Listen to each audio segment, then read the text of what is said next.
we are learning that the former president has now given his very first interview since surviving this attempt on his life to Selena Zito of the Washington Examiner. She just spoke with Trump, and she was at this event, just feet away. Selena, thank you very much for joining us. We're really glad and grateful that you're okay. Tell us about this interview. What did the former president tell you tonight? Well, it's really interesting. I was just a few feet away from him, along with my daughter, who is a photojournalist. And he was aware of that because I was supposed to go to fly to Bedminster with him after the rally to do an interview with him. And so he called me this morning or this afternoon and said, and wanted to know if myself and my daughter were okay. So that's how the conversation started. And then I asked him if I could interview him, just talk to him about those moments and about how this changed him.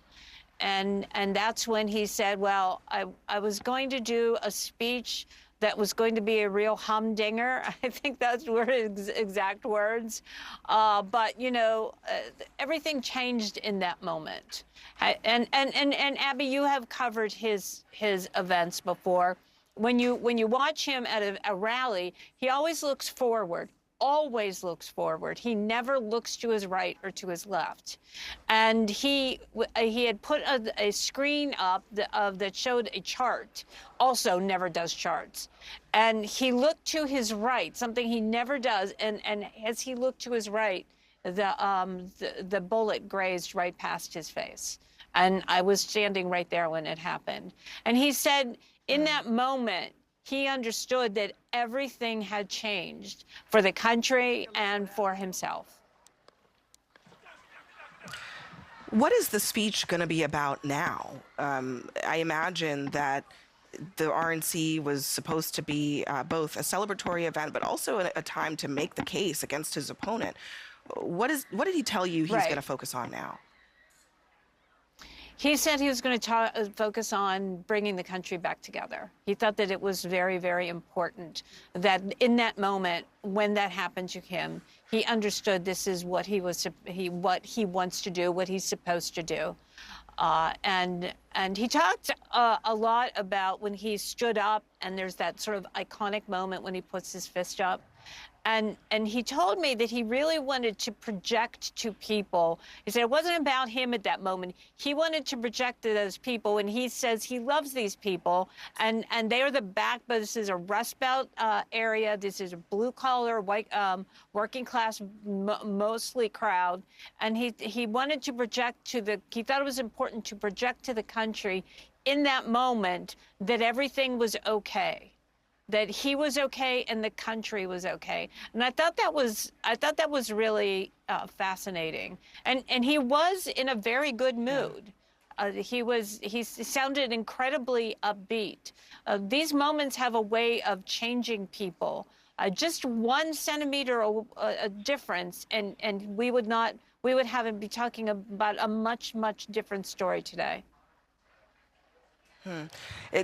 What about what the last couple of hours, last 24 hours has been like for the former president? Did you get a sense of what's his life like? Who is he being surrounded by? What has he been doing? And how has he been coping with that life-changing moment that you just described?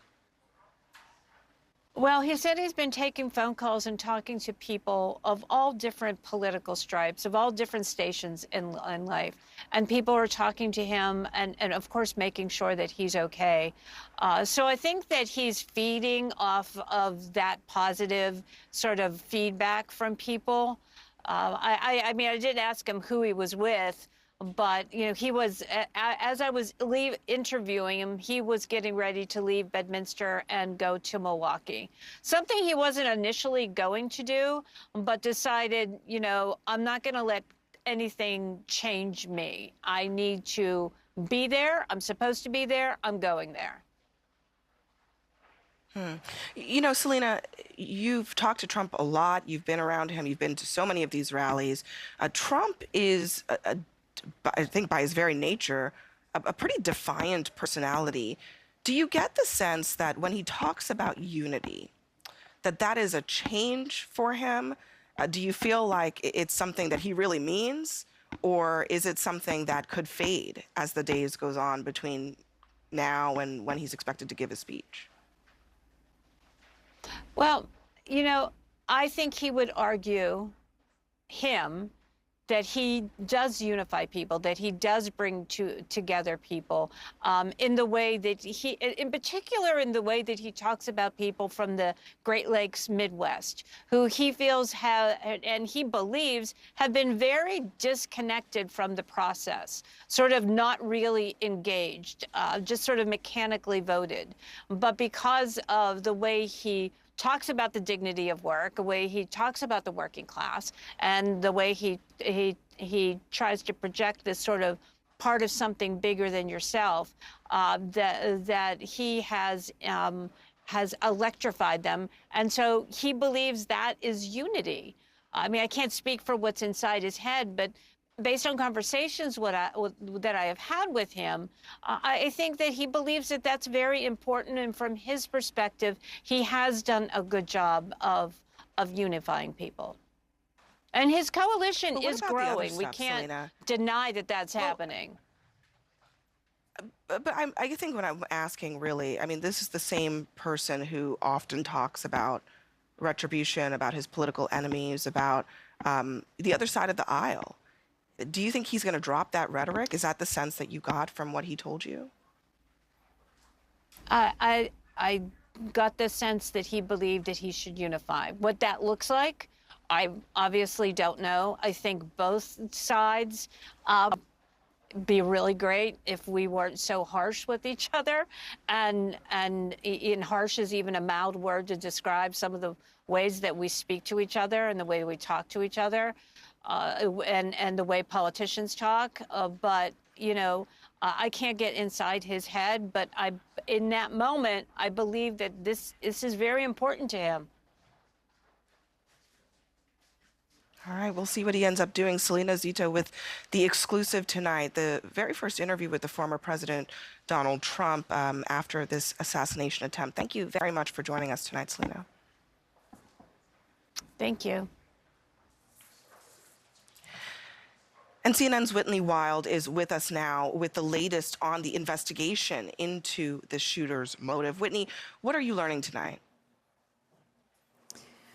Well, Abby, the motivation here is still very much unclear. And what the FBI has made very clear, though, is that they do believe this was an attempted assassination. They are investigating this as potential domestic terrorism. But as they go through, and they are trying to access the shooter's cell phone, because they really believe that that is going to be pretty critical, and understandably so, into understanding the shooter's mindset. So right now they have the device. They're working to try to get into it. But as far as a motive that captures the totality of why this person did this, that is still unclear. What the FBI is saying is that at this moment, they are working to determine the sequence of events and the shooter's movements prior to this incident. And they have, again, obtained the cell phone. They have searched the residence. They have searched his vehicle. Upon those searches, they found that there were suspicious devices. We have previously reported that there was explosive material found at the shooter's home as well as in his vehicle. Those devices are now being analyzed at the FBI lab at Quantico.